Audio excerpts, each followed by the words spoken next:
कि इन 75 सालों में हम लोगों ने क्या क्या पाया और क्या क्या पा सकते थे। आज़ादी के 75वां स्वतंत्रता दिवस मना रहे हैं, तो वहीं दूसरी तरफ आज भी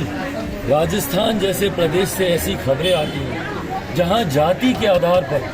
भेदभाव कर कर आपको मौत के घाट उतार दिया जाता है। बिल्कुल ये भारत के लिए, भारतीयों के लिए एक बहुत बड़े गर्व की बात है कि आज जिस तरीके से आज़ादी के 75 साल भारत ने पूरे किए हैं, पर जब आज हम 75वीं भारत का स्वतंत्रता दिवस मना रहे हैं, ऐसे में ज़रूरी है एक बार पलट कर देखने की कि इन 75 सालों में हम लोगों ने क्या क्या पाया और क्या क्या पा सकते थे। अगर उसमें कहीं कोई चूक हुई है, अगर हम लोगों से कहीं कोई भूल हुई है, तो उसको सुधारने के हम लोग को आज संकल्प लेने की ज़रूरत है। आज हम लोग को प्रण लेने की ज़रूरत है और एक नई दिशा देश के लिए तय करने की ज़रूरत है, ताकि आने वाले 25 साल जब हम लोग देश के 100वां स्वतंत्रता दिवस मना रहे हैं, 2047 में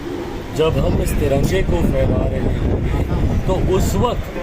भारत में किसी प्रकार का भेदभाव, अपराध, भ्रष्टाचार नहीं हो। इस बात का आज हम लोग को संकल्प लेने की ज़रूरत है। भेदभाव का मैंने जिक्र इसलिए किया कि क्योंकि जहां एक तरफ हम लोग आज़ादी के 75वां स्वतंत्रता दिवस मना रहे हैं, तो वहीं दूसरी तरफ आज भी राजस्थान जैसे प्रदेश से ऐसी खबरें आती हैं जहां जाति के आधार पर भेदभाव कर कर आपको मौत के घाट उतार दिया जाता है। उस छोटे से बच्चे का कसूर किया सिर्फ इतना कि उसने एक मटके से पानी पिया, जो कि तथाकथित कुछ ऐसे लोग हैं जिनको आज भी छुआछूत की भावना मन में पाले रखते हैं, उनको ये बात स्वीकार्य नहीं थी और उन्होंने उस बच्चे को पीट पीट कर मौत के घाट उतार दिया। ऐसी तस्वीरें जब आज़ादी के 75वें साल पे भी दिखाई देती हैं, तो मन विचलित होता है और सोचने के लिए मजबूर होता है कि जो हमारे स्वतंत्रता सेनानी थे, जो हमारे संविधान के रचयिता डॉक्टर बाबा साहेब भीमराव अम्बेडकर थे, और तमाम वो शहीद जिन्होंने आज़ादी के लिए अपनी शहादत दी, अपनी जान दी, सर्वोच्च बलिदान दिया,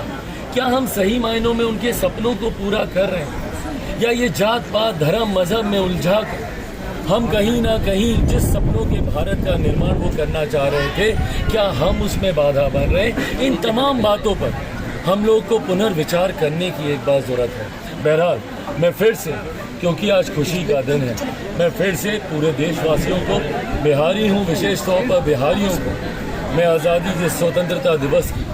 आज़ादी के 75 साल पूरे होने की ढेर सारी बधाई देता हूँ, शुभकामनाएं देता हूँ।